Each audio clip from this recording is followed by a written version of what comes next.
points, and then we can kind of take it from there and see if there's any questions on specifics or anything along those lines.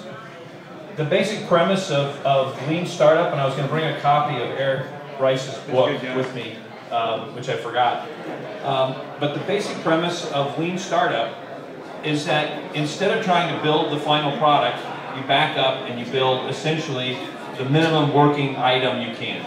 And this is really kind of important to understand because for a lot of folks who've been building stuff for clients, you get something and you've given a set of specs and you build to the specs, you build it all the way to completion, you test it, Q&A it, you make sure it's all working properly. And this is kind of the antithesis of that. This is really kind of starting with the customer and what you think is going to be the key part and then working forward from that.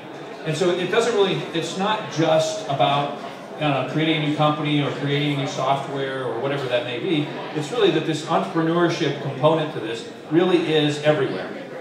And that's one of the first things that Eric starts to talk about.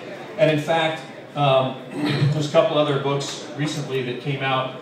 Jim Collins recently came out with a book, Great by Choice, and he has a lot of the similar themes about firing, these short bursts of bullets first to kind of find out if you've got the market, and then once you've kind of identified where that is, load the cannons and fire all your shot at once.